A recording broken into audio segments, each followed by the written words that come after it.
Welcome everybody to this episode of Dadnormous. It's Jonscott. I'm here with Cagatay Yilmaz, my good friend from Istanbul, Turkey.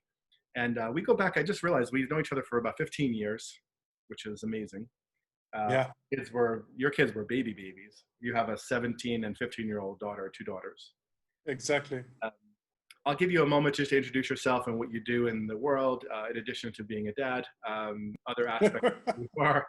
And then we'll jump into some dialogue. So please introduce yourself, Cagatay. Okay, thank you so much, Jonscott. So this is Cagatay Yilmaz. I'm a Turkish citizen living in Istanbul, Turkey, having two kids. I'm a lawyer, mostly practicing international law.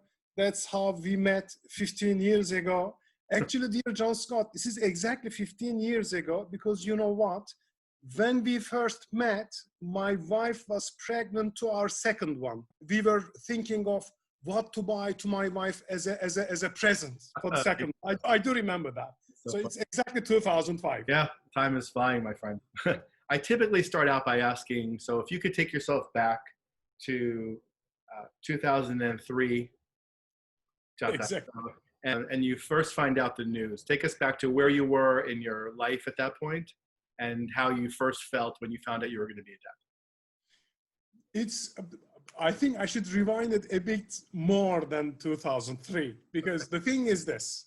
We got married with my wife in 1998, and we were trying to put things in order. You know, it's not always like that, but it's never always okay to have a kid, you know, if you start waiting. Anyway, in the year 2000, we thought that, yes, this is the time. Now we should have kids. We were always planning to have more than one kid. So in the year 2000, we bought the tickets to Paris for the Valentine's Day, and everything is arranged and so on. But the first baby came in 2003. So it didn't work very much as planned. Okay. So in 2003, we were running our own law firm.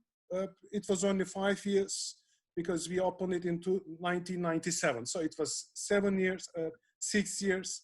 I do remember that I received the news. I was doing a postgraduate study on business law, economics law. So, but since I was working, the lectures were taking place in the evenings. Okay. So I was, say, 10 in the evening and so on. So I just returned back one evening, and Rana, my wife, said that I have some news for you and so on. That's the one about the first one. I do remember it very well. So can you tell me, how did it make you feel at that moment? Oh, I was incredibly happy. I think this was something that I was very much looking forward to. So it was one of the best surprises I've ever had, I guess. Great. And then just to not exclude her, when you found out you were expecting your second daughter, so you had about a 1.5-year-old or a little over 1 year old, and you found out you were expecting again. That's another story. Our first one, the older one, whose name is Defne, okay, the one who was born in 2003. Okay. She was quite a crazy baby, so we had very sleepless nights, or maybe it's because we had no experience. I don't know it, but anyway, it was quite a challenge. Yeah, exactly. I don't know it, but anyway, so you know, we were trying to look after her in turns, in shifts with my wife. No sleepless nights, and you know, you don't know what you're doing. At the same time, you are trying to run your business and so on. Anyway, so Rana started feeling kind of dizzy, and something happened to her stomach and such stuff. And we went to the doctor with our baby in hand, because we had nobody to leave the baby. Both of our parents, my wife's and my parents, are living in other states, not in Istanbul. So we had to deal with everything by ourselves. Anyway, so we had the baby, Daphne. We went to the doctor. Rana started talking about her, you know, complaints, that this and this. And the doctor started smiling. He said that, it makes me think of something. And anyway, after a few tests, it was discovered that the second one is on the way. It was a very big surprise. It was such a big surprise that Jonscott, I don't know how you call it in English, but to enter the doctor's place, you have to put on plastic bags on your feet. We call it galoche. It must be French or something like that. Yeah, like little booties. I was so much surprised that, normally you have to take them off while getting out of the, doctor's place. Yes, you understand it. I was walking on the street with all those blue plastic bags all the way on the street and so on. But it was a wonderful surprise, of course. It was a wonderful surprise. Yeah. So if you could go back, so if you could take 2020, Cagatay, and go back to 2003, 2005, and give yourself some advice about being a dad, and to be clear, like it's very simple. Like being a father is a biological reality. Being a dad is being an involved, engaged. This is my interpretation, right? So if you can go back and give yourself some advice on being a dad, what would 2020 Cagatay tell 2003, 2005 Cagatay? It's a very good question, Jonscott. I mean, and I have a very clear answer. I would have told myself to be more relaxed. I mean, it's okay that she doesn't sleep. It's okay that she doesn't eat very much sometimes. It's okay that sometimes she sleeps too much. It's okay that my parents are spoiling her sometimes and so on. Because when I go back, I do see now that, I mean, I put too much pressure on my parents as well. We were visiting them, say once a month for 2 days or something like that. But especially with the first one, when we were very unexperienced and so on, Rana was not doing anything because they are my parents. Okay, so I have the right to shout at my parents and so on. So I was like, don't give her this, don't do that, she's going to sleep. After 17 years, I find it very funny to be so stressful. I mean, I think that's the first advice I would have given to myself. So if you think back now about your perspective back then and how it's evolved and changed and discovered new things about your role in the world as their dad, how do you look back now and say, what have you learned? What are some lessons that you think are really valuable for you as you've learned just from the experiences you have of being their dad in the world? You have a busy business, you have, of course, your marriage, you have all these other aspects that make you you, and all of these inform everything else, right? It's kind of a big continuum of how you live life as a person and as yourself. So if you think about this, what are some lessons that being a dad has taught you in the past 17, 15 years? Wow, that's a big question. I never thought about this, but it must have it must be more than one thing. That many things I must have learned from my kids, or living as a father to 2 kids and so on. But what I can say is, I guess that. Okay, on my side, I don't know why I always wanted to have girls. I don't know why. I always wanted to have girls. So it was my good luck that I had 2 girls. Right. So and very often I questioned myself. I was very happy to have 2 girls. Still happy. I am still. Too late now. So, yeah. But sometimes I do think that, why am I so much, onto girls and so on? I think having 2 girls or having a girl, as a man, you try to understand the other gender's world, the woman's world. So, but you can enter it up to a certain level. But I do feel that, after having 2 girls, 17 and 15 and so on, the biggest thing is that the doors are not wide open, but I was given the opportunity to enter into that world from a very different perspective. Sure. With your own girls. So this is a huge thing. This doesn't, of course, no misunderstandings. This doesn't mean that I understand about women. Still 90% is a mystery, my dear friend. Well, listen, you're giving yourself 10%, which is a generous allotment. Yeah. So I would say that this is a big thing, that, it's still the same. I mean, now they're teenagers, and I try to understand how they approach of course, there's a generation gap as well, but also this, being a girl and man thing. is I find it very interesting, and it's a continuous education, I guess. That what I'm all our interaction, the way they look at life and so on. And one last thing I should say about this, that being a father is not I guess a linear, how to say it in English, standard thing. Because they are changing all the time. I mean, she was 2 years old. I could hardly understand what she was saying. Now she's 17. That we are discussing about her targets in life, what she wants to do, where she wants to live, and so on. So it's a constant thing that they're changing. So you have to be changing all the time. It's not a one-line thing, which keeps you very much alive. But it's a big challenge as well, to be honest. Yeah. Well, it's moving in every direction all the time, right? So that's a really great quote. So as you discover these new things, if you are thinking presently about something that's been really surprising for you as a dad, something you wouldn't have expected, whether it be about your role, whether it be about how you handle different situations, or in any way, what's been surprising for you about being dad? That's also a difficult question.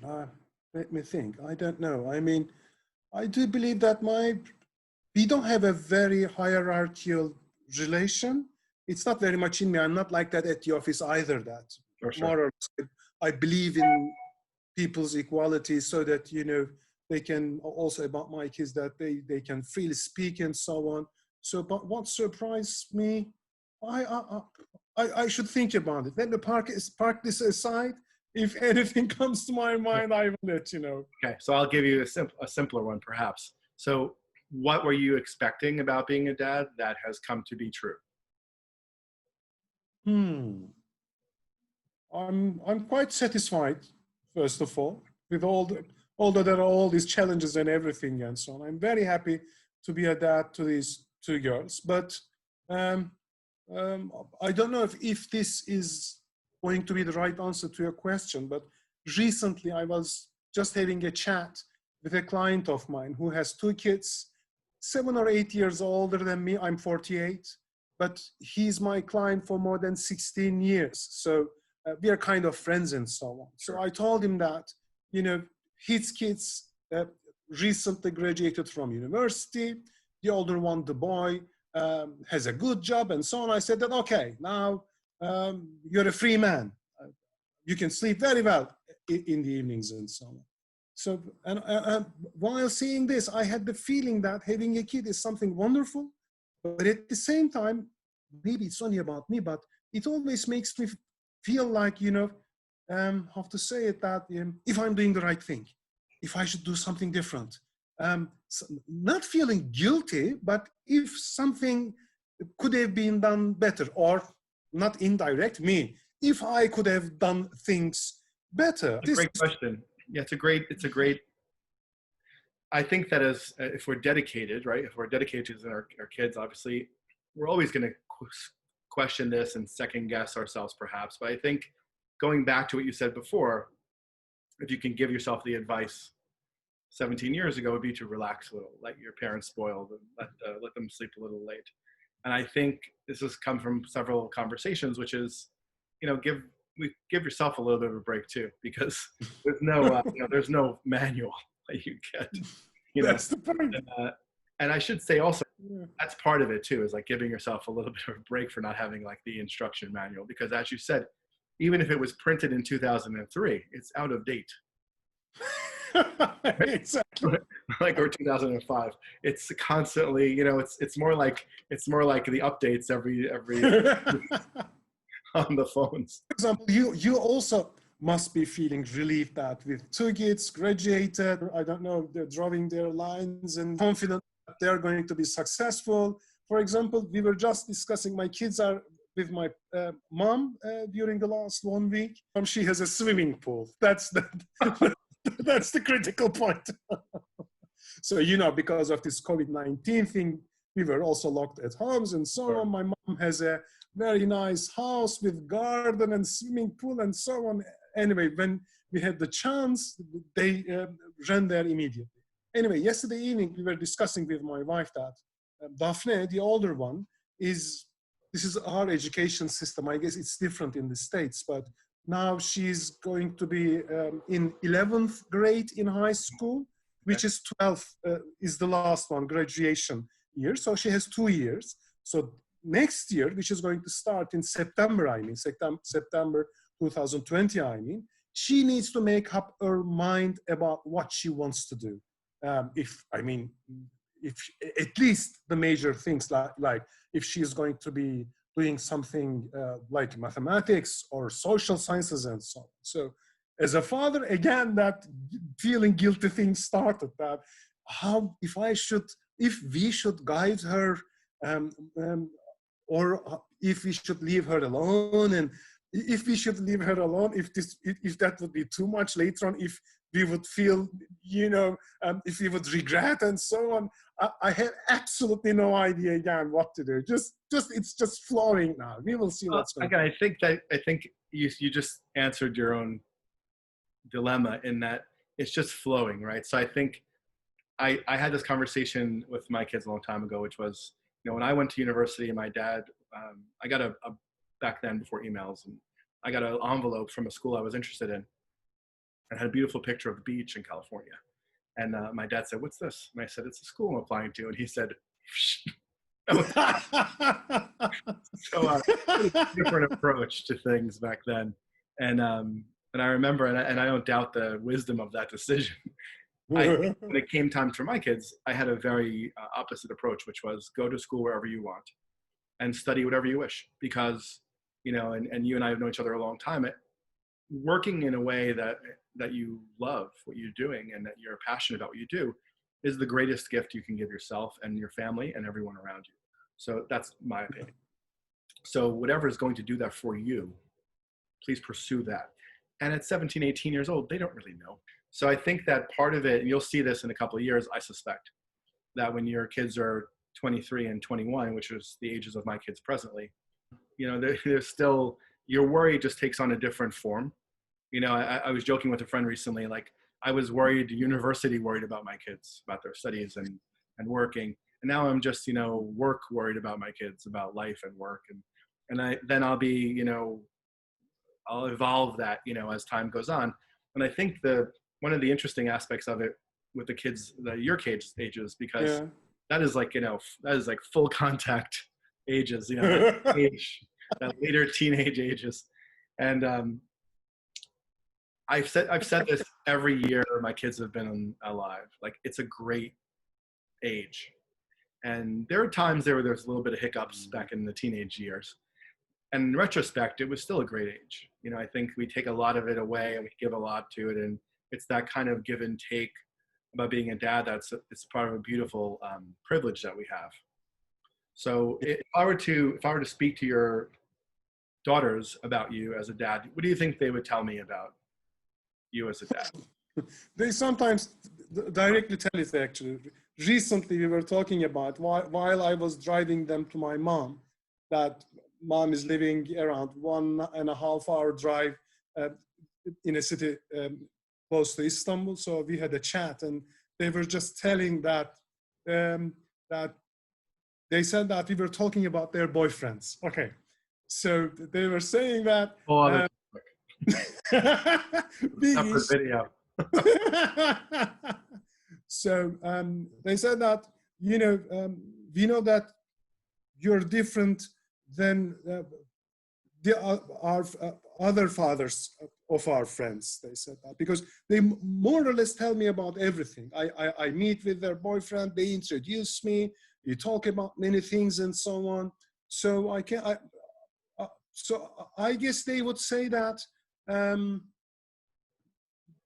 they're okay. Very often we have a lot of fun. So I guess I am confident that they would say positive things. But of course, it's not a paradise. We are having fights and everything and so on. So yeah, of course. Yeah. But in general, I would say that it's going to be quite positive. And also, maybe I should also add this, that during this COVID-19 period, we had the chance to exchange WhatsApp messages quite often with you. And you know, we we closed the office in mid-March, and we couldn't almost. It was very limited that we could go out until the beginning of June. So Okay. roughly, we are talking about 2.5 months. Mm-hmm. To be honest, of course, it's very bad that people have suffered hard health conditions and so on. But to be honest, on my side, it was kind of blessing. I'm sorry to say this, but it was like that with my girls from the family side. That, for example, for 2.5 months, we had each and every morning big breakfasts, which was reserved only for Sunday breakfasts, for Sunday mornings, for example. We had dinners every evening, and I calculated and I told it to my girls and my wife too, that it has never happened during the last maybe 20 years that without an interruption, I was at home for 3 months, because Sure. once in a month or once in 20 days, I always fly abroad and stay there, not long, but say 2 or 3 nights and so on. So this period was a big thing with my girls too. It's only 3 months, I know. Your question was a much larger period thing, I know. But this was a more concentrated period that I guess we started understanding each other much better now about all those teenager fights and so on. I hope that I'm right to think that we're more respectful to each other, let's say, because we had the chance to talk about everything, because there was no escape, my dear friend. I mean, Right. under the same roof, lockdown. So okay, you have to deal with this. I mean, I think it was something very positive at the end. Also, my relation with the girls. You can think about just a few years from now, the girls going to university. Have you put yourself in that place, like mentally, like to imagine them one and then both, being at university and you being home with your wife and wondering how? Yes. Yeah. What have you thought about? This is a wonderful question. That that they are 17 and 15. It's less than 2 years between them. So the challenge is that, I mean, I have many friends. They more or less like you, I guess. 17 months. Yeah, my two are. It's nothing, my dear friend. On one side, it's wonderful. You raise them together. They're good friends and so on. But on the other hand, I don't know if you have the same saying in English, but they are going to fly from the nest together, almost together. That, Sure. All of a sudden you're left alone and so on. So it was last year that there was nothing, and we were flying and going abroad, last year and so on. We send them because, very sorry, one of them is studying at a French school, Daphne, the older one. The other one is studying at a German school. So we thought that, but they both speak English. So French and German are their second languages. So last summer, together with my wife, we thought that it might be an idea to send them to the UK, spend some time to improve their English and da-da-da-da-da. So it was the very first time that, for about a month, the girls were away. And at that very period, together with my wife, Rana, we had the chance to kind of pre-experience it, that, what it looks like. Because it seems that within 2 years, Daphne is most probably is going to go to study in France or Canada, wherever, in a French-speaking jurisdiction place. And after 2 years, Sude, the second one, most probably she's going to be going to Germany. So we're talking about only 4 or 5 years' time. So we are trying to... Blink. Yes, you told me about that maybe 10 years ago, Jonscott. When my kids were very small, I was again stressed about something. I do remember it very well. And I said this and that, and I don't remember. Maybe in New York, we were having dinner or something like that. You said, I said that you're so lucky your kids are grown up, and you exactly did the same thing. You said, blink, it's nothing, my friend. And you're exactly right. So I don't know. I mean, we are going to be here. I'm lucky that we have a profession, practicing a profession that we love. I guess we will have more time to discover. I think it is going to give us some opportunities to a different life, maybe longer vacations, going to visit them wherever they are going to be studying. That's a great opportunity too, especially if they're in different countries. Different places. Yeah, that'd be interesting. Yeah. So if you can think about this, if you can imagine, let's say 8 years ago, years from now, having a conversation with your daughters as they finish university and reminding them about this time in June, July of 2020. Yeah. What do you think you remind them about? Like, how are you feeling as a dad now that you want them to, you remind them when they're older and they're, try to imagine them both finished with university, they've graduated, your younger daughter's in Berlin, your older daughter's in Paris, you and Rana back and forth, having a lovely time, maybe stopping in Italy for a little intermission. You want to give them a little, back in 2020, do you remember in 2020 when we had, these 2 months together? What would you share with them if you were sharing with them 7, 8 years from now? A similar thing with my little one we recently talked about, because we have an education system that after the secondary school, to enter a high school, you have to enter into a big national exam, which is quite a stress for a 14-year-old student and so on. And it was only last year for our second one.